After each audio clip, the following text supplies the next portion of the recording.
안녕하세요. 아들 키우기가 고민입니다. 공동작가 정윤경입니다. 김윤정입니다. 네, 반갑습니다. 먼저 제 소개를 하면요.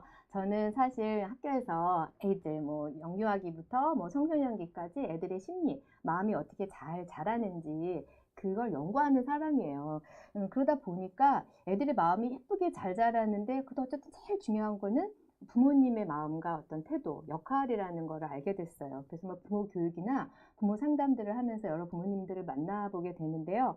제가 이제 아들 부모님들을 보면서 사실은 저는 딸을 키워요. 좀 죄송스럽지만 좀 안타깝고 좀 딱하다 이런 생각들이 많이 들었어요. 아들 엄마들이 아이들이 어렸을 때는 정말 우리 아들 하면서 너무너무 사랑스럽게 자기 아들을 키우는데 딱 학교 들어가게 되면은 엄마들이 학교 선생님들한테 제일 많이 하는 말씀이 뭔지 아세요? 죄송합니다.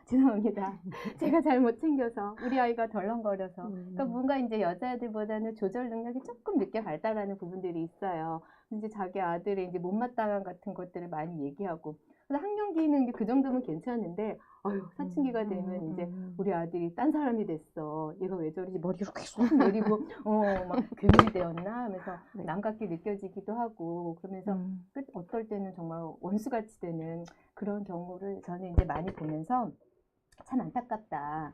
근데 이제 엄마들도 어쨌든 자기 아들이지만 모르는 부분들이 있거든요. 그런 부분들에 대해서 잘 알고, 그리고 좀 인정하고 받아들이고 약간의 몇 가지 기술만 있으면, 다시 말해서 마음만 잘 이제 고쳐 먹으면 건강하게 아이들을 키울 수 있을 것 같은데, 그런 부분에 대해서 좀 팁을 드리면 좋을 것 같다라고 이제 생각하면서 이 책을 고민하게 됐는데요. 근데 저는 이제 책을 혼자 쓰기는 너무 부족한 점이 많아요. 이렇게 재밌게 글도 잘 못 쓰고 실제로 아들을 키워보지도 못했기 때문에 정말 구체적으로 엄마들이 어떤 고민을 하는지 고민을 들으면 문제를 풀 수는 있겠지만 그런 부분에서 정말 저랑 그동안 아이들 키우는 거에 대해서 여러 가지 책을 집필하고 또 굉장히 또 성공적인 반응을 얻은 책들도 있었어요. 제가 굉장히 고맙게 여기고 또 이번에 같이 책을 집필하게 된 것도 굉장히 감사하게 여기는 우리 김윤정 작가님과 함께 공동 작업을 하게 되었습니다. 그래서 김윤정 작가님을 네. 소개해 드리도록 하겠습니다. 안녕하세요. 저는 네. 김윤정입니다. 저는 이제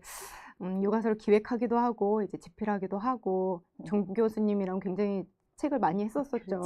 정 교수님 제자라고 생각하는 사람들도 많더라고요. 같이 공부 배우는 하도 작업을 많이 하셔서 영광이죠, 그럼. 근데 이제 저 같은 경우는 실질적으로 지금 아들을 키우고 있어요. 근데 이제 아들이 지금 중학교 2학년인데 그 무시무시하다던 중학교 2학년생인데 근데 저는 아들 키우는 게 이렇게 어렵지 않았거든요, 사실은. 근데 막 학교 다닐 때 막 죄송합니다 이런 것도 안 해봤어요. 우리 아들 맨날 칭찬만 받는 아들이었고. 이런 분들도 계세요.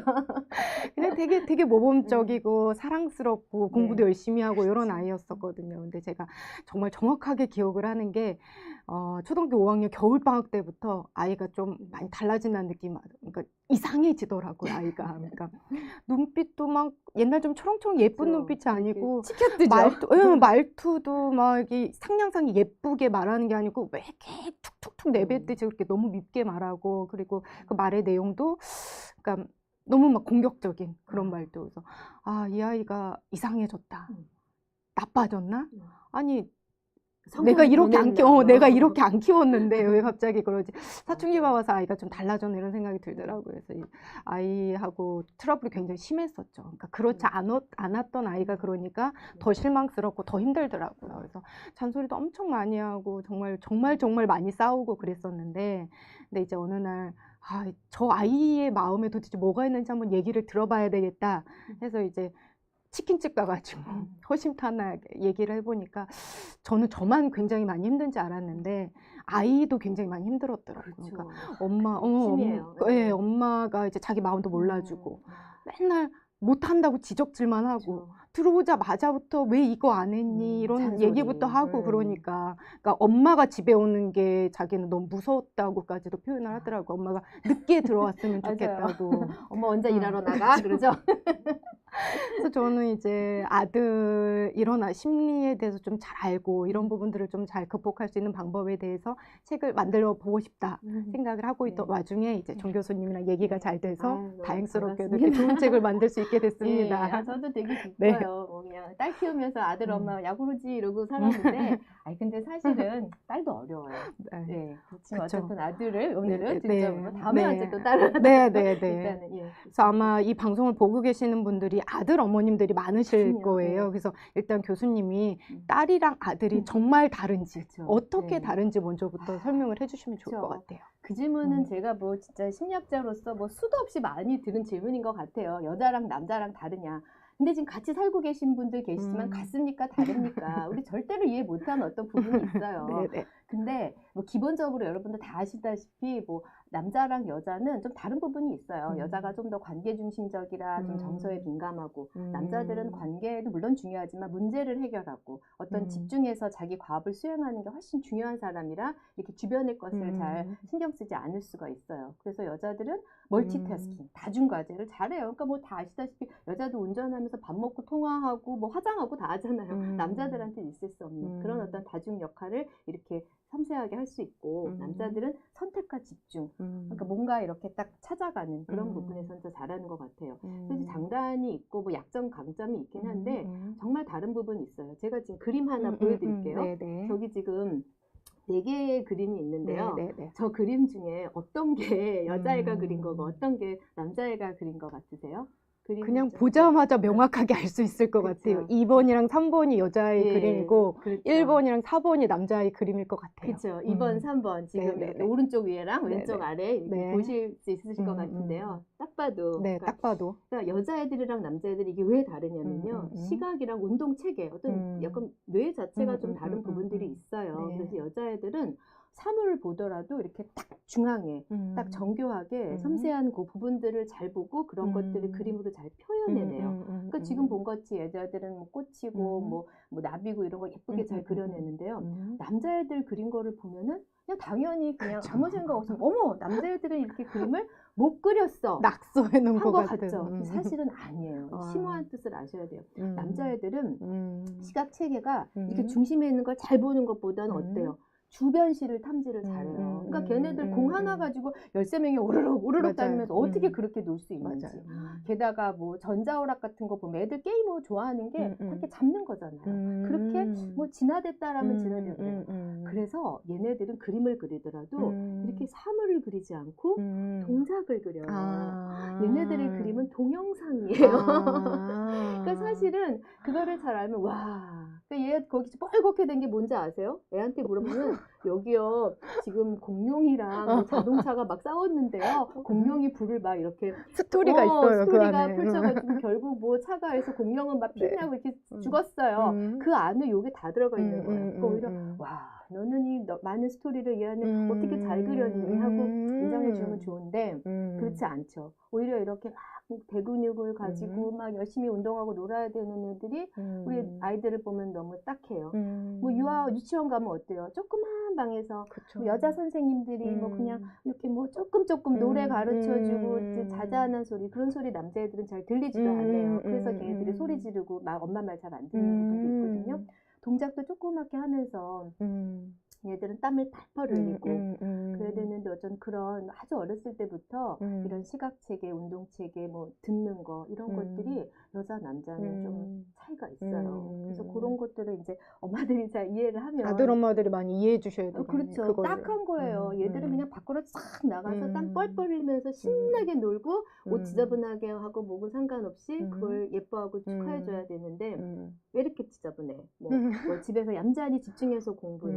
그러니까 이 현대 사회에서 우리 아이들이 참 어려움이 많겠다. 그래서 엄마들이 그 부분을 더 키워주고 도와줘야 되는 부분들이 있는 것 같긴 해요. 왜냐하면 엄마도 여자니까. 그렇죠. 그걸 이해를 못하는 그렇다고 거죠. 또 아빠가 또 그걸 또 책임져 준다고 좀 뭔가 하여튼 그래서 어쨌든 네. 상대방이 잘 이해하는 게 중요하다라고 이제 생각을 하면서 이 네. 책을 이제 기획하게 됐습니다. 네. 그렇죠. 네.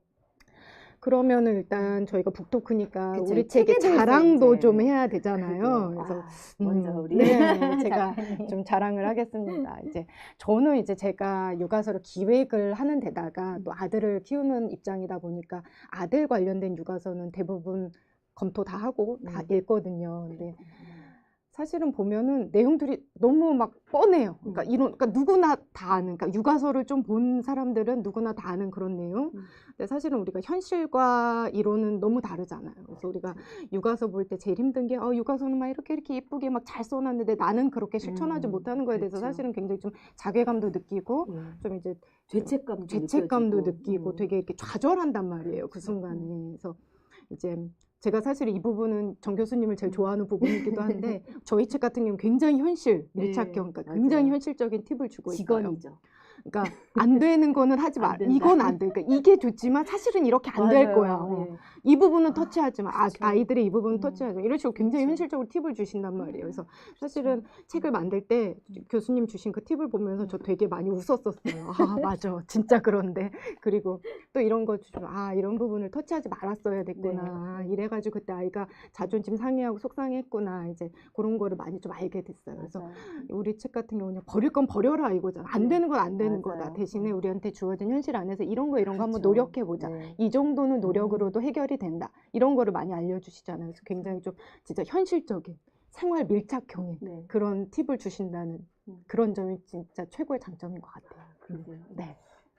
저는 뭐 이 책의 뭐 장점이라기보다는 제 이제 집필 의도랄까 하여튼 부모님들이 좀 이거를 좀 이렇게 마음에 잘 이렇게 새기고 계시면 좋겠다. 왜냐면요, 뭐 여러분들 책 많잖아요. 요즘 뭐 육아서는 수도 없이 많고 어떨 때 제가 부모 강의 나가면은요, 부모님들이 저보다 더 잘 알아요. 그런 테크닉이나 팁이나 이런 건. 근데 그래도 어려워요. 그게 왜 그러냐면 이런 방법을 많이 아는 거 아무 소용 없어요. 사실은 부모님이 아까 우리 김 작가님이 말씀해 주신 것처럼 어떤 뭐 욕심이라든지 뭐 아이 때문에 겪는 어떤 좌절이라든지 죄책감, 또 그것만 있나요? 뭐 창피하기도 하고 때로는 뭐 속상하기도 하고 분노도 나오고 슬픔도 나오고 여러 가지 마음들이 있는데요. 그런 마음을 잘 다스려야 돼요. 잘 다스리기 위해서 이제 제일 필요한 게 아까도 말씀하셨지만 내 욕심대로 안 된다는 거예요. 이게 참 어려운 게 부모는 자식을 조금도 컨트롤할 수가 없어요. 무슨 말이냐면 내가 원하는 그 기대 목표치를 내가 컨트롤해서 만들 수 있다고 생각하면 정말 오산이에요.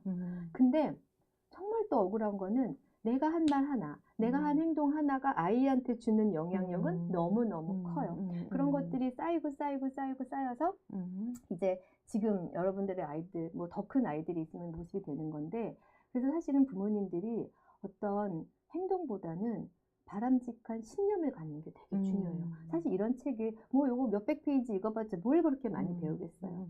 마음을 다스리는 거예요. 마음을 다스리기 위해서는 제가 지금 말씀드린 것처럼 내 아이를, 내 아들을 내가 원하는 대로 컨트롤할 수 없다. 그럼에도 불구하고 내가 하는 모든 하나하나의 말과 행동이 아이들의 그 자라는 데서 정말 토네이도가 불 정도로 우리가 뭐 제가 책에도 언급했지만 버터플라이 이펙트라고 여기서 딱 버터플라이가 나비가 한번 날개짓을 한 게 뭐 저기 어디 토네이도의 방향을 바꾼대잖아요.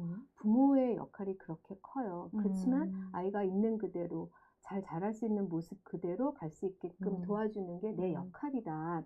이런 어떤 신념을 가지고 자기 마음을 다스려야 돼요. 그래서 제가 이 책에 뭐 특장점이라고 하자면 그렇겠지만 실제로 책에는 뭐 솔루션 그래서 뭐 수십 가지 솔루션을 뭐 이렇게 겉으로 보기에 있지만 숨어 있는 거를 찾으셔야 돼요. 거기 보시면 엄마의 뭐 불안이라든지 엄마의 욕심, 뭐 죄책감 이런 뭐 생각들에 대해서 좀 내 마음을 들여다볼 수 있게 정리를 해놨어요. 이건 엄마들 숙제인 것 같아요. 그래서 그 부분을 잘 보시면서 내 마음 한번 정리하고 다스리면 내 아들이 다르게 보이거든요. 아까 제가 아이고 참 딱하다 이런 마음이 들으면 올 때까지 온 거예요. 그러니까 거기까지 좀 보시면서 그 팁은 이제 그때 필요할 때마다 여기 뭐 수십 가지 상황에 따라서 있는데 기본은 같아요. 그 기본을 지키기 위해서 저희가 좀 이 책을 쓸 때는 노력을 했다.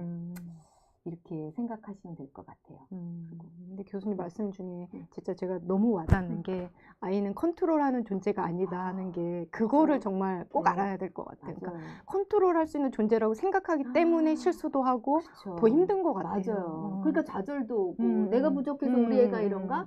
절대 아니거든요. 그냥 우리 애가 아들로 태어났으면 뭐 우리 아이가 수줍게 태어났으면 또 뭐가 있을까요? 우리 아이가 좀 느리다면 뭐 그거 자체로 그 아이는 그냥 그러니까 밝게 빛나는 거예요. 그거를 그냥 인정해주고 하지만 우리 아이가 생긴 그대로 살면 어떻겠어요?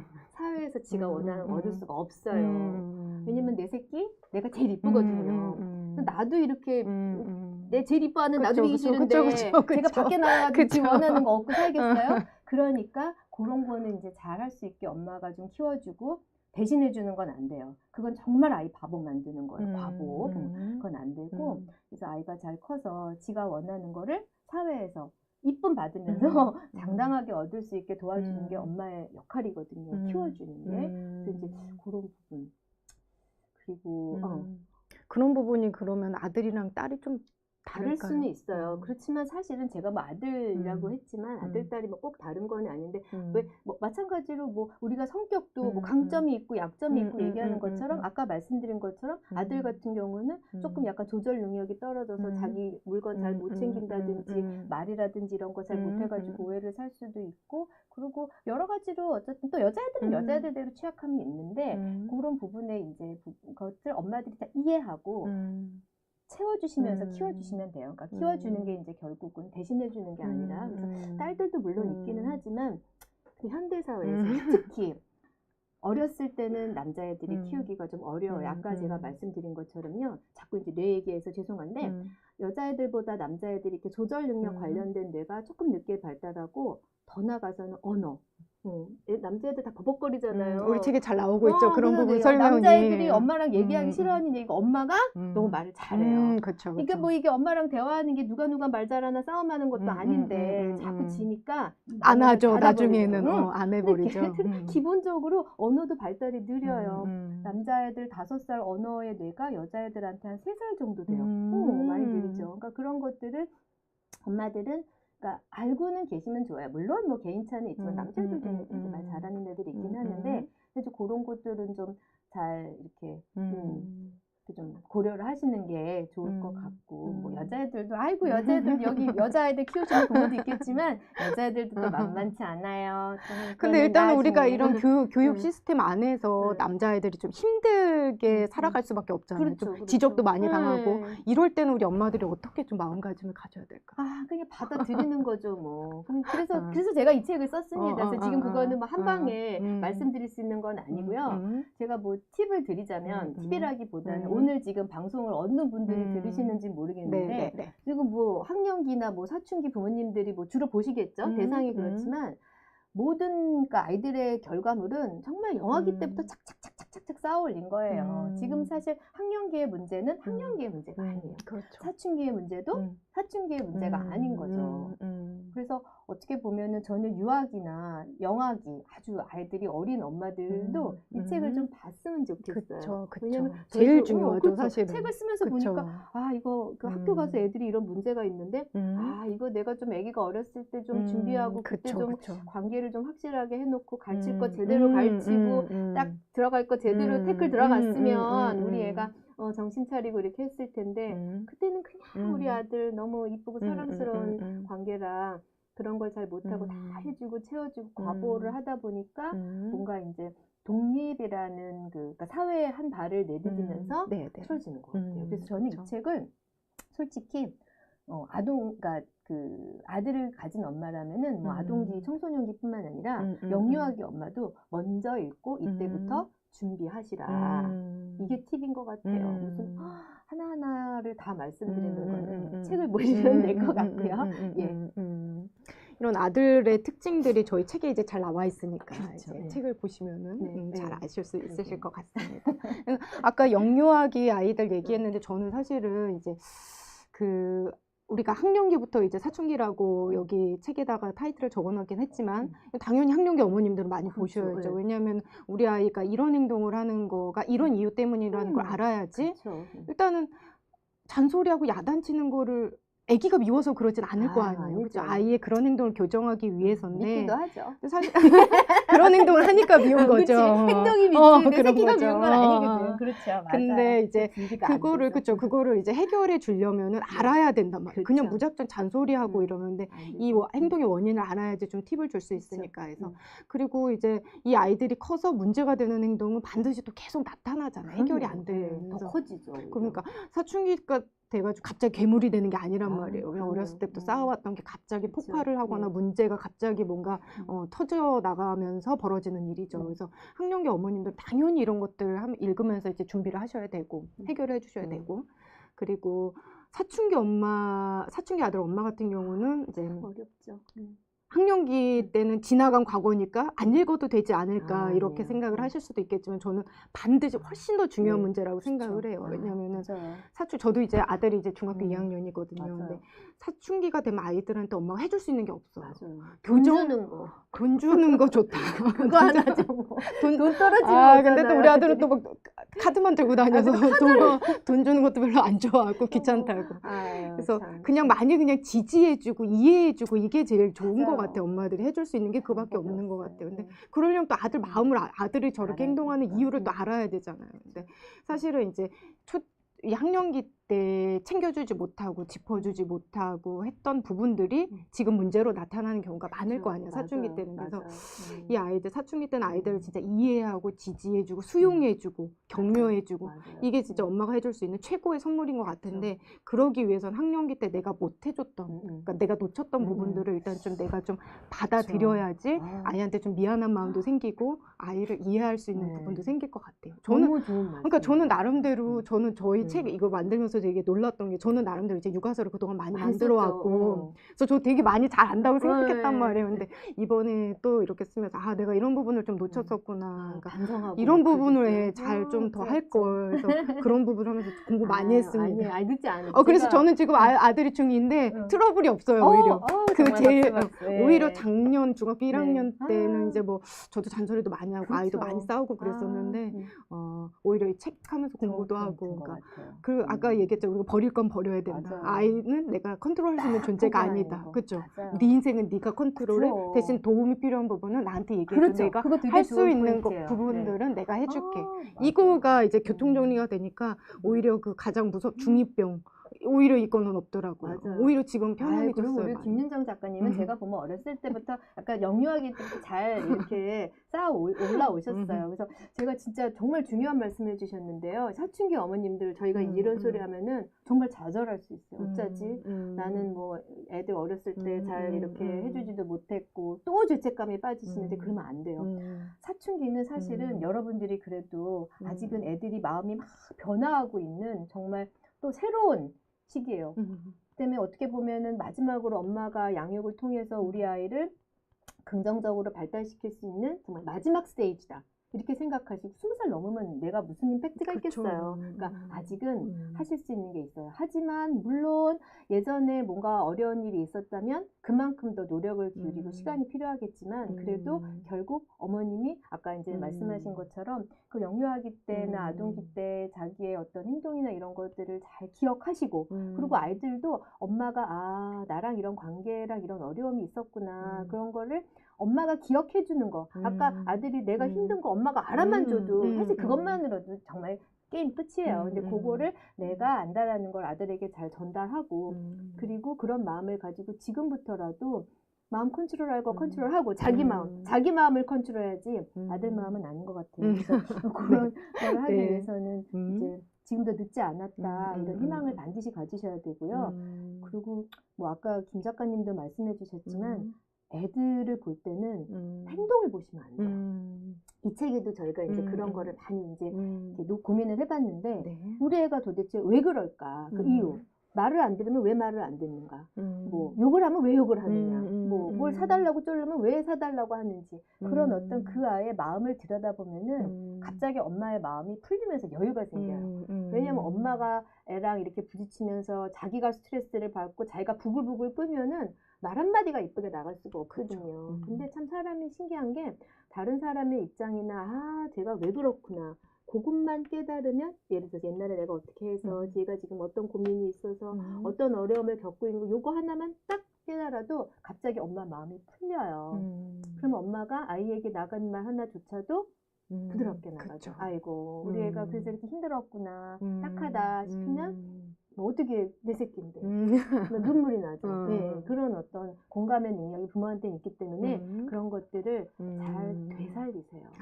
네, 그런 부분들이 필요할 것 같아요.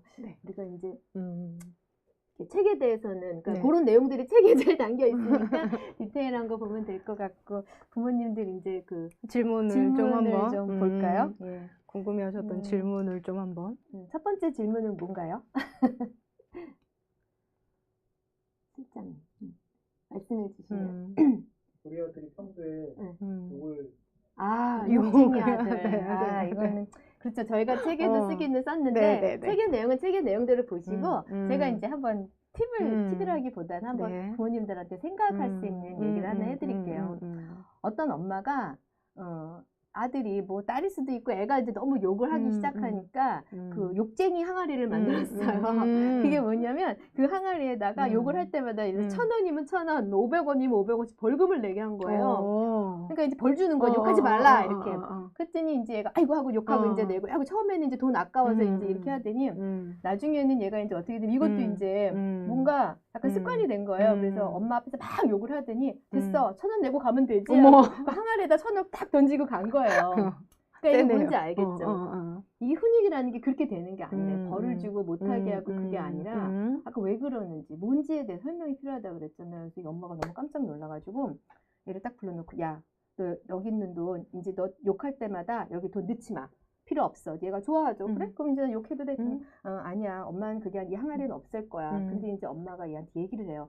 뭐라고 얘기를 하면은 나는 네가 욕을 하는 게 싫어. 왜 싫으냐면 누군가한테 욕을 하면은 그 욕을 듣는 사람의 마음이 상처를 받을 거야. 그렇죠. 근데 나는 우리 아들이, 우리 딸이 말을 해서 다른 사람 마음에 상처를 주는 게 너무 싫어. 네가 이렇게 욕을 할 때 엄마 마음도 상처를 받지만 왜 우리 애가, 내 아들이 이렇게 착하고 예쁜 사랑스러운 우리 아이가 왜 밖에 나가서 다른 사람한테 마음에 아픔을 줄까? 그게 싫어서 너한테 하지 말라고 그런 거야. 그랬더니 그 애가 이렇게 얼굴이 확 바뀌어요. 확 바뀌면서 아 그랬구나. 그래서 이제 앞으로 나 좀 노력은 해볼게. 근데 이제 그런 식으로 이게 욕을 하는 것에 대한 어떤 엄마의 생각을 조금 이렇게 얘기를 해주고 왜 그런지 그리고 동시에 또 이해는 해줘야 돼요. 뭐 책에도 많이 썼지만 남자아이들 특히 뭐 중고등학생들의 욕은 그들의 문화예요. 그리고 잘 생각해 보면은 뭐 중고등학교 때 욕 되게 많이 했던 애들이 뭐 대학교 가고 성인 돼가지고 그때까지 그렇게 세게 욕하는 애들 없어요. 네네. 그 시기에 이제 네. 문화이기 때문에 너무 심하지 않으면 그냥 이렇게 좀 이해해 주는 거 그렇지만 뭐 집에서는 그리고 그런 어떤 문화 안에 그 조직이 아닐 때는 조금 상가하는 게 좋겠다라고 엄마의 소망을 그냥 솔직하게 말하고 그 다음에 할지 말지는 네 결정이야. 아이들한테는 항상 선택을 하게 하고 그거에 대해서 이제 마음의 책임, 돈 500원, 1,000원 내는 게 아니라 네가 다른 사람의 마음에 그 상처를 줬다라는 빚을 네가 지는 거야. 이런 식의 어떤 설명을 해주면 대부분의 아이들은 조금 노력을 해요. 그 노력하는 것 자체를 또 칭찬해주고 그러다 보면 조금씩 이제 욕을 하는 것도 사라지지 않나 이런 생각이 들어요. 또 그 외에 이제 욕하는 이유들은 많이 있으니까 또 살펴서 찾아보시면 될 것 같아요. 그런데 네. 제 주변에서 한번 그런 문제 때문에 고민을 하신 분이 계셔가지고 제가 한번 이 기회에 한번 저도 여쭤볼게요. 어려운 질문. 근데 이제 욕을 해서 고민인 게 아니고 욕을 하는 친구 때문에 되게 상처받고 마음 아파하는 아들 때문에 또 고민하는 엄마가 계시더라고요. 이럴 때는 아이한테 어떻게 해주면 될까요? 그러니까 이게 애들이 밖에서 받은 상처는 어쩔 수가 없어요. 그러니까 얘가 좀 수줍어서 그럴 수도 있고 약간 약해서 자기는 욕을 못하는데 듣고 왔을 때 엄마는 어떻게 보면은 그 받은 마음의 상처를 이제 위로해주는 그런 역할밖에 할 수 없겠죠. 그렇다고 엄마가 야, 이 친구랑 사귀지 마. 그게 될까요? 같이 욕해 막 이런 식으로 해주시는 분 계시잖아요. 이런 부분이 있고 어쩌면 또 그런 필요. 그게 또 문화라면 제가 아까 말씀드려서 그런 것도 있는데 사실은 그 청소년 아이들끼리 문화가 안에서 부모가 친구 관련해서는 컨트롤할 수 있는 게 별로 없어요. 근데 이제 신기한 게 아이들이 그런 건 있어요. 뭐 욕을 하거나 그게 이제 심하면 약간 뭐 공격적이고 좀 뭐 폭력적이고 일탈적인 아이들인 경우는 엄마는 사실 그때 그런 친구랑 놀지 마 하고 뺏는 것보다 애를 끌어내는 것보다는 그냥 좀 이렇게 하면서 걔 생각을 잡고 이렇게 하게끔 유도를 하는 게 필요해요. 아, 걔랑 같이 놀더니 네가 좀 어떤데? 그러면은 아이도 스스로 가끔 생각을 하다가 엄마한테 엄마 내가 얘네들이랑 자꾸 노니까 나도 자꾸 말도 거칠어지는 것 같고 자꾸 화도 나고 막 누구도 막 이러는데 조금 이 친구랑은 좀 거리를 둬볼까? 이렇게 탁 팁을 줬을 때 그러니까 뭔가 아이가 먼저 왔을 때 그래? 그럼 엄마가 도와줄 수 있는 게 뭐니? 이런 식으로 거꾸로 접근을 해야지 엄마가 먼저 가서 특히 사춘기 아이들한테는 친구 얘기, 그런 어떤 집단의 그 역동은 관여하는 게 아니에요. 심함은 정말 전학시키고 뭐 그럴 수도 있어요. 근데 뭐 거기까지는 안 되겠지만 항상 중요한 거는 아이가 먼저 솔루션을 갖고 왔을 때 그때 그거에 대해서 깊게 상의하고 엄마가 도와줄 거 뭐 이렇게 가셔야 돼요. 그리고 이제 뭐 욕 먹어가지고 들은 상처의 마음은 최대한 위로를 해줘야겠죠. 같이 뭐 네. 같이 욕해줄 수도 같이 있고 그 친구 같이 흉보고. 그렇죠. 뭐 네. 그거는 뭐, 네. 뭐 아이 마음이 다스려진다면 뭐든 근데 못하겠어요. 아이랑 같이 뭐 흉보고 막 이런 거가 어른스럽지 못하겠다고 아. 생각하시는 경우도 있으시잖아요. 그쵸. 좀 권위적인 부모님들이 그래요. 근데 사실 되게 애들이 재밌는 게요. 권위적인 부모가 그러면은 더 좋아해요. 그러니까 애들이 참 재밌는 게 뭐냐면 이렇게 땡기면 도망가고 그리고 밀면 더 와요. 그러니까 뭐 욕하고 뭐 그래서 그런 애가 뭐 걔 뭐 죽이고 싶게 미워 죽겠어 막 이러면 어이구 그랬구나 하고 오히려 뭐 엄마가 이렇게 그렇게 뭐 그랬어 막 같이 조금 비슷한 말도 해주고 맞장구 좀 그러면은 쳐주고 그러면 얘가 오히려 엄마 왜 그래? 그러면서 오히려 자기가 하던 거 마음도 가라앉고 그래서 참 애들이라면 밀당을 잘하셔야 네, 돼요. 밀당. 그러니까 이제 하지 않았으면 하는 거를 있을 때 엄마는 막 너무 괴롭지만 해봐. 그런데 지가 이렇게 해보면 해도 돼 하다가 좀 이상해지면 엄마 나 이렇게 해도 되는 거야? 그러다가 조금 뭐 그렇긴 하지만 의견을 그때는 굉장히 중립적으로 얘기할 수 있겠죠. 네. 저는 그런 어떤 약간 친구 같은 부모 그리고 때로는 아이들 문화에 맞춰주고 아이들한테 이제 그런 거를 더 좀 극대화시켜주는 거죠. 그러면서 애들이 아이고 질려가지고 됐어 우리 엄마는 나한테 그런 거 요구 없으니까 엄마한테 반항하기 위해서 나를 망치는 그런 일은 안 할 거예요. 근데 사실 제일 어렵거든요. 네네. 알겠습니다. 저희 다음 질문은 어떤 거가 있을까요? 네, 어리광이 심해서 마마보이라고 놀림을 당한답니다. 요거는 제가 좀 설명을, 그러니까 저가 또 네. 경험담이 있거든요. 네. 그러니까 제가 예전에 근데 마마보이가 뭔지부터 좀 설명을 해주세요. 그러니까 마마보이요? 단지 엄마를 좋아하고 엄마를 잘 따르고 엄마랑 같이 있고 싶어한다고 마마보이는 그건 아니에요, 그렇죠? 이건 마마보이는 엄마의 선택을 자꾸 엄마한테 의지하고 의존하고 거죠. 본인이 그치만. 스스로 선택하지 않고 그렇죠. 엄마가 시키는 대로만 맞아요. 하는 이런 거를 뭔가 엄마를 좋아한다고 마마보이는 좋아하는 아니에요. 건 아니죠. 그쵸? 아니 자기를 컨트롤하고 자기 의도를 어떻게 보면은 마마보이는 아들의 의도를 무시하는 거잖아요. 그렇죠. 그런 사람을 누가 좋아하겠어요? 맘속 깊이. 겉으로는 좋아하는 척하겠지는 팍치면 뭐가 나오니까 엄마가 모두 사줘. 나중에는 뭐 차도 사줘. 모두 사줘. 이러나요? 뭐 하여튼 그런 정도로 원하는 거를 줄 수는 있지만 사람은 절대 그렇지 않아요. 자기 어떤 독립적인 자기 의지를 가지고 뭔가 성취했을 때 행복을 느끼니까 마마보이가 근데 그거를 가로막는 엄마를 마음 깊이 사랑할까요? 모르겠어요. 뭐 성숙한 뭐 사람이면 절대 그러지 않을 것 같아요. 본인이 일단 자괴감을 느끼지 않을까요? 커서 지금 뭐 중고등학교 때는 좀 다른 얘기인데. 그냥 저 같은 경우는 제가 이제 아이가 2학년에서 3학년 올라갈 때 심리 검사를 받았단 말이에요. 심리 발달. 그러니까 뭐가 문제가 있어서 그런 건 아니고 그맘때 원래 좀 한다고 그러더라고요. 그러니까 아이가 잘 건강하게 성장하고 있는지. 근데 저는 당연히 나는 좋은 엄마고 아이도 이제 건강하게 잘 크고 있다 이제 이런 대답을 기대를 했죠. 근데 가서 이제 검사를 했는데 제가 되게 점수가 낮게 나오더라고요. 진짜요? 네, 와. 되게 그러니까 점수가 되게 낮은 엄마더라고요. 뭐 때문에 그렇게 나중에 나왔죠? 상담을 받아보니까 너무 아들한테 다 해주는 그런 과보가 엄마, 나왔구나. 그 과보, 아이고, 그런 그건 마마보이예요. 그렇게 제가 그때 깨달은 게 네. 있었던 거니까 너무 그냥 아이가 너무 예쁘고 사랑스럽고 어디 가서 막 다치지 않고 고생하지 않고 막 그랬으면 하는 마음에 저는 그쵸. 그러니까 예를 들어서 이제 눈 오는 날 되면 아이가 갈 자리를 다 이렇게 빗자루로 쓸어서 그러니까 그런 엄마 스타일이었던 거예요. 그러니까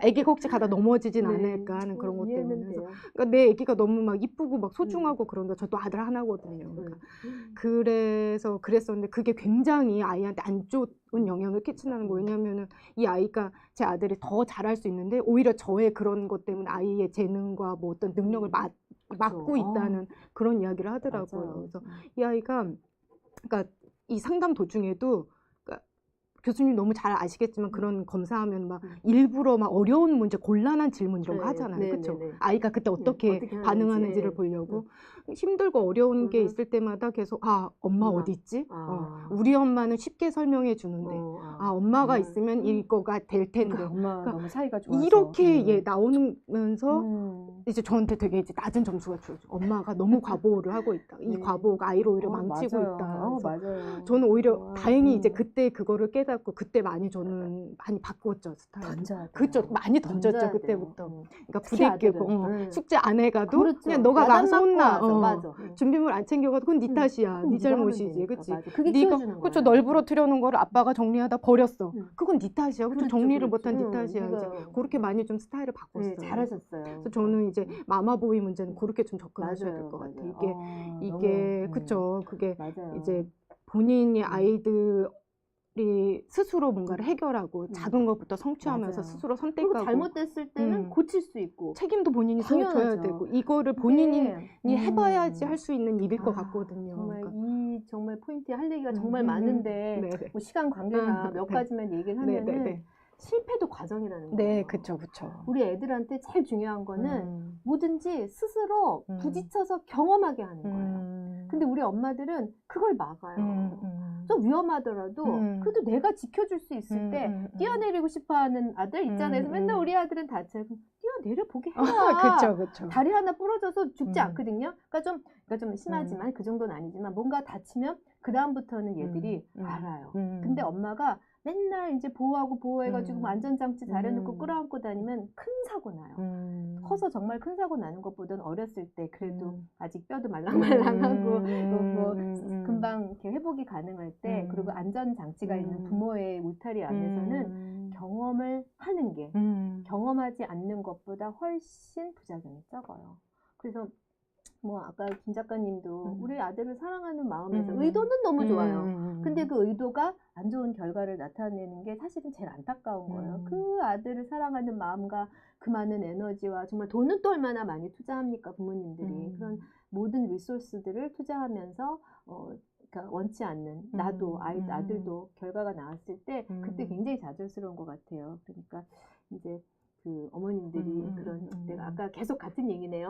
통제할 수 있는 근데 어른이 되면 지금 어리니까 그렇지 아. 어른이 되면 달라지지 않을까요? 이렇게 생각하시는 분 많이 계실 것 같아요. 어른이 되면 그건 내 책임이 아니에요. 어른이 되면 이제 그거는 지 인생이기 때문에 뭐 그래서 이제 사실은 저는 이제 학교에서 대학생들을 가르치니까 대학생들이 가끔 그런 말 잘해요. 저한테 우리 부모가 이렇게 해서 저는 되게 속상해요. 우리 엄마가 보니까 별로 양육제도가 좋지 않았어요. 그래서 제가 이렇게 마음의 병이 있고 잘 자라지도 못했어요. 그래서 저한테 와서 상담을 해요. 그럼 저는 그래요. 너 이제 20살 넘었고 어른이다. 네 머리 다 자랐으니까 이제는 셀프 페런팅 해라. 그러니까 무슨 제가 뭐 여기 있는 엄마들한테 그런 얘기까지 하는 건 좀 그런데 키워줄 때까지는 엄마가 그걸 얼마든지 좋은 방향으로 이끌어줄 수 있는 어떤 태도가 있어요. 네. 근데 어른이 된 다음에는 그 다음에는 각자 알아서 20살, 남자애들 조금 느리니까 24살까지 봐드릴게요. 24살이 넘으면 각자 알아서 그때는 이제 부모가 할 수 있는 게 별로 없는 것 같아요. 그러니까 지금 아이들이 어릴 때 이제 기초를 잘 마련해 주시는 거. 네, 마마보이는 뭐. 네, 아니겠죠. 저는 이제 해결했습니다. 네, 극복했어요, 그러니까 저는. 뭐 우리 작가님은 너무 잘하고 계셔가지고 제가 예. 선생님 다음 질문 다음 또 질문까지 있을까요? 하나만 더 보고. 네. 너무 비싼 옷과 가방을 사달라고 해서 걱정이라 하시네요. 요즘에는 벌써 초등학교 고학년이나 이 정도 되면 명품 지갑, 막 비싼 잠바, 막 이런 거 되게 많이 아이들이 해달라고 많이 졸른다고 하더라고요. 참 이게 그렇네요. 그러니까 부모들이 그냥 안 사주면 되는데 근데 이제 중요한 거는 여기서도 부모 자녀 관계잖아요. 이걸 정립을 잘해야 돼요. 그래서 이제 그걸 잘하기 위해서는 아이들의 이렇게 마음을 잘 이렇게 견적을 내는 게 중요하다고 말씀드렸는데 첫 번째로 따져봐야 되는 거는 그러니까 갖고 싶은 마음 이거는 비난하지 말라는 거야. 그쵸. 갖고 싶은 거 어쩌겠어요. 그쵸, 아니 갖고 우리도 싶은 거. 명품 마음 갖고 가방 싶죠. 보면 갖고 싶을 수 있잖아요. 네네네. 물론 뭐 능력이 그쵸, 없어서 그쵸. 안 사지만 그러니까 우리는 그 뒤에 조절 능력이 있는데 우리 아직 아이들은 갖고 싶은 마음이 막 불러일으켜지는 거. 이유는 뭐 수백만 가지일 거예요. 그걸 우리가 어떻게 따져 물겠어요. 어쨌든 그 어떤 이유든 간에 갖고 싶은 마음이 있어서 그걸 사달라고 할 때는 항상 그 핵심이 있어요. 그 자연스럽게 불러일러지는 마음에 대해서는 비난을 하지 말고 이해를 하셔야 돼요. 아이고, 우리 아들이 비싼 운동화가 갖고 싶구나. 우리 아들이 비싼 가방을 갖고 싶구나. 그거야 어쩌겠어요. 거기까지는 인정. 근데 그 다음에는 이제 조절이 필요한 거죠. 근데 너 그거 어떻게 살 거냐? 이런 식으로. 그쵸, 그쵸. 이게 사실 소망이 있고 그거를 실제로 행동으로 옮기기 위해서는 어떤 의도와 계획이 있는데 오히려 거꾸로 물어보는 거야. 그거 어떻게 살까? 그럼 엄마한테 무조건 사줘? 이건 아니란 말이에요. 엄마는 그걸 사줄 돈이 없어. 그리고 엄마 생각에는 그렇게 아주 고가 뭐 적당히 애들이 신는 그런 건 괜찮지만 그거는 좀 부적절하고 생각하기 때문에 엄마가 내 돈 들여서 그걸 사줄 생각은 없는데 어떻게 할까? 그러면 지가 뭐 정말 갖고 싶으면 아니면 나중에 지가 돈 벌어서 살 때까지 연장을 하든지 생각을 하겠죠. 엄마 나 뭐 세뱃돈 받은 거 용돈 받은 거 이렇게 해서 하면 안 될까? 그러면 그거는 저는 괜찮다고 생각해요. 그렇지만 그것 때문에 부족한 돈을 메꿔줘서는 안 되겠죠. 그래서 내가 명품 뭐 신발이건 뭐하건 하나 사가지고 그거 용돈 부족해서 얼마나 고생했는지를 잘 상기하면서 이후에 어떤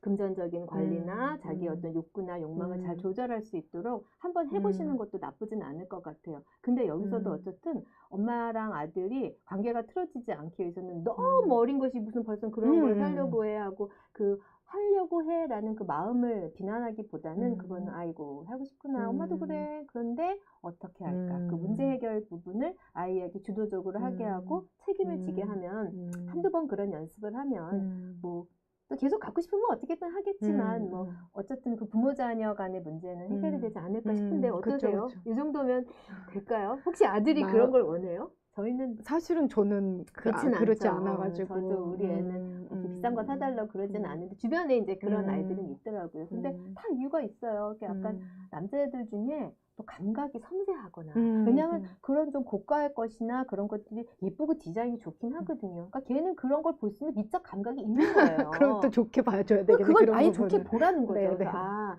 이런 거 너 이렇게 디자인 볼 줄 아는구나. 그래서 갖고 싶구나. 근데 아이들은 알아야죠. 그게 엄마가 가르치는 거예요. 몇 가지 이제 원칙 중에 하나인데 갖고 싶은 거를 다 가질 수는 없다. 원하는 것을 갖기 위해서 하기 싫은 거를 하는 거다. 그런 어떤 일생의 그 지혜나 네, 규칙을 네, 네. 이런 경우를 통해서 가르쳐 줄 수 있으면 오히려 그 명품 사달라고 하는 것이 좋은 또 계기가 네. 될 수도 네. 있고 나쁜 경험은 없다. 이렇게. 멋진 팁이시네요. 예, 네.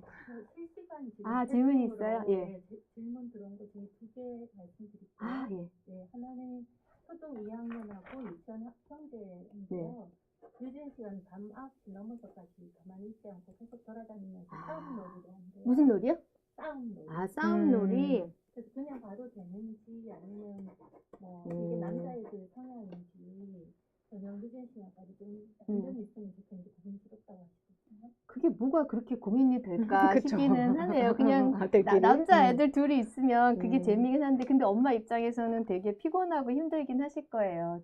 남자애들은 기본적으로 에너지가 많고 얘네들이 보니까 이제 기질적으로도 활동성이 좀 높은 그런 아이인 것 같아요. 그래서 저는 모르겠어요. 이게 어떤 규칙이 저는 중요할 것 같아요. 그래서 뭐 저는 실제로 이제 아들을 키우진 않는데 김 작가님이 조금 더 추가 설명을 해주시면 좋을 것 같은데요. 일단 활동성이 되게 높고 에너지가 찬 아이들이 9시 이후에 언제까지라고는 말씀을 하지 않으셨죠. 네, 9시까지 뭐 어느 정도 이렇게 하는 거는 이제 그냥 문 닫고 보지 않으시면 될 것 같아요. 근데 이제 너무 폭력적이거나 누구 하나가 다치거나 그러면 이제 문제가 될 수 있겠지만 뭐 인정해 주시고 그 다음에 중요한 건 어떤 규칙을 마련하는 게 좋을 것 같아요. 뭐 좋다. 뭐 칼싸움 해도 좋고 뭐 몸싸움하고 레슬링을 해도 상관은 없는데 밤 10시까지. 뭐 10시면은 무조건 그래서 뭐 알람을 뭐 올릴 수도 있는 거고 그런 규칙을 이제 하루하루 진행하다 보면은 좀 나아지지 않을까 이런 생각이 드는데 첫 번째는 그게 큰 문제는 아니라는 거. 두 번째는 엄마가 힘드시면 규칙을 만들어서 아이들이 하는 거. 남자애들끼리 이렇게 몸싸움하고 그런 거는 절대 큰 문제는 아니거든요. 에너지가 혹시 너무 많이 남아 돌아서 혹시 그런 건 아닐까요? 그래서요, 저는 그런 얘기 많이 해요. 그러니까 애들은 힘을 좀 빼줘야 돼요. 그쵸, 특히 그쵸. 남자애들은. 그쵸. 그래서 저는 힘이 너무 세가지고 밤까지 이렇게 막 각성이 높아 있는 애들한테는 탕 속에 물을 받아놓고 목욕을 한 3-40분 시키라고 얘기를 해요. 몸이 노곤해지게. 노곤해지게. 찬물로 한번 탁 씻기고 이렇게 음. 하면은 아이들이 좀 이제 에너지 수준이 좀 낮아지긴 하는데 지금 벌써 뭐 초등학교 2학년이고 그래서 기운이 어마무시할 때인 것 같습니다. 그래서 어쨌든 기운을 좀 빼주시는 거 그리고 운동 같은 거 많이 낮에 가르치는 것도 좋을 것 어쩌면 같아요. 낮에 충분히 운동을 하지 않아서 그럴 수도 있는데 근데 이제 그것만 가지고는 근데 기질적으로 어쨌든 활동성이 높은 애들이고 에너지가 차오르고 그리고 둘이니까 얼마나 재밌겠어요. 그러니까 둘이 이제 갇힌 시간을 그렇게 보낼 수 있다는 건 장점이니까 그 부분은 이제 또 축하드리고 그렇죠. 이상하고 나쁜 건 아니지만 아니라 우리가 또 너무나 층간 소음 또 이런 거 그렇죠. 생각해야 그렇죠. 되니까. 밤에 또 그래서 그런 규칙들 그러니까 중요한 거는 하게끔 하되 갑자기 막으면 안 되니까 그렇죠. 갑자기 막으면 어떤 또. 장치를 좀 마련하시고 그다음에 규칙 그리고 좀 아까 말씀하신 것 좀 낮에 좀 힘을 빼줘라 이런 부분들이 자기 전에 저녁 뜨거운 때는 물로 목욕도 좀 그렇죠. 시키고 그리고 뭐 너무 달콤한 거 이런 이제 스위트들은 더 이제 각성을 올리니까 저녁 때는 그런 음식 간식으로 주지 마시고 뭐 우유나 여러 가지 팁이 있을 것 같습니다. 예, 귀여운 질문이네요. 또 있으세요? 네, 끝난다고 하니까 자꾸 질문하시네요. 아유, 좋은 질문이지. 그 남편이 말씀하기를 아들들은 좀 딸하고 달리 좀 때리면서 키워야 어머, 이건 너무 충격적인데요. 뭐 먹자 이런 말은 잘 듣는데 뭐 하자 뭐 하지 말아라 이런 말을 애들이 잘 안 들어서 차라리 이렇게 하나서 감정적으로 소리 지르는 것보다 한대 때려주는 게 효과적인지 여쭤보고 싶다고 하네요. 제가 참 체벌은 일단 기본적으로는 안 되죠. 안 되죠. 근데 이제 남자애들은 가끔 이럴 때가 있기는 해요. 자기도 자기 자신이 막 조절이 안 돼서 막 이제 각성 수준이 올라가고 난리법석을 칠 때는 정말 뭐 이렇게 미워가지고 막 이렇게 체벌을 하는 게 아니라 등짝 한 대 탁 쳐주는 거. 이 정도는 정신을 번쩍 뜨게 할 수는 있는데 기본적으로 아이들을 체벌하거나 때려서 아이를 교육할 수 있다라는 생각 그냥 버리세요. 그게 왜 나쁜지 제가 이거 하나만 말씀드리면 절대로 그러시지 않을 거예요. 이게 왜냐면 어렸을 때 모든 경험은 마음속 깊이 쌓이는데 만약에 아빠가 나를 때려서 엄마가 나를 이렇게 체벌을 해서 엄마 아빠가 나로부터 원하는 걸 얻었잖아요. 나로부터 원하는 게 말 듣는 거예요. 하지 마 하는 거 하지 않고 이거 해 하라는 거를 내가 맞았기 때문에 했잖아요. 그럼 어떤 기억이 몸속에 쌓이냐면은 사람은 맞으면 하는구나. 보세요. 나도 그렇게 말 안 듣는 나도 우리 엄마 아빠한테 한 대 맞으니까 내가 정신 차리고 하기 싫어서 했단 말이에요. 이런 기억이 얘 마음에 남으면 얘가 커서도 자기도 모르게 폭력을 행사하게 돼요. 그쵸. 이거는 어떻게 물론 뭐 체벌의 문제점은 뭐 전문가들이 수도 없이 얘기했을 거예요. 그게 뭐 공격적이다, 뭐 효과가 없다, 대안을 가르쳐주지 않는다 많이 있는데 저는 가장 큰 문제는 마음속 깊이 누군가에게 폭력을 가했을 때 원하는 걸 얻을 수 있다라는 너무나 잘못된 신념이 켜켜이 쌓인다는 거예요. 본인의 아들한테 그런 신념이 쌓이길 바라세요. 요즘 같은 시대에. 예, 그렇게 참고로 체벌에 대한 부분도 저희 책에 잘 담겨 있죠. 그렇습니까? 예, 그래서 어쨌든 이런 내용도 담겨져 있는데 저는 부모님들한테 디폴트로 때리는 거는 아들이건 뭐 그리고 나중에 애들이 때리려고 하면 또 엄마 왜 그러세요? 하고 팔 잡죠. 크면은 더 이상 이제 안 되죠. 아들한테 맞지 마시고. 그러니까 그래요. 제가 말씀드리고 싶은 건 지금은 아이들한테 제일 중요한 환경이 부모인데요. 부모가 나이가 들면 부모의 가장 중요한 환경이 자식이에요. 그렇죠. 이 말씀이 뭔지를 잘 깨달으시면 얼마나 지금 공부 잘해서 내 마음 다스리고 아이를 키워야 될지 다시 한번. 폭력은 그 행동을 중지시킬 수는 있어도 개선시키지는 못하는 방법인 것 같아요. 이후로는 더 확장시킬 그리고 더 세져야죠. 더 점점 세져야죠. 강해져야죠. 체벌은. 아까 그 뭐 욕쟁이 항아리에 돈 넣는 것도 나중에는 그것도 됐어. 돈 내고 욕할게 이렇게 하잖아요. 맞고 개길게 이렇게 될 수 있어요. 네, 하여튼 아이들한테 그런 생각을 심어주는 거 굉장히 위험한 또 막간에 양이다. 저희 책 홍보를 하자면 아들 심리에 대해서 잘 알면 체벌할 일도 없어요. 저희 책을 통해서 그렇죠. 아들들의 마음을 잘 알게 되면 체벌을 할 일이 없어요. 바꿀 걸 그럴까요? 체벌하지 말고 아이를 키우기. 네. 아이의 마음을 잘 네, 알고 잘 소통하는 게 중요한 것 같아요. 그러니까 그 체벌로는 해결할 수 있는 부분이 아주 작고 또 일시적이고 점점 더 커져야 되고 이런 부작용이 너무 많은 것 같아요. 그 그 마지막 마지막 질문이에요. 네. 역시나 그 학업에 대한 학업. 질문이에요. 그래서 그 아이가 6학년 아들인데 네. 학교 수업은 쉽다고 하는데 중학교 올라가서 잘 따라갈 수 있을지 지금 학원 가기를 싫어한다고 하네요. 이런 학원 아이한테는 좀 어떻게 해야 학원 가기 싫어하는 거. 학교 수업을 잘 못 따라가는 것.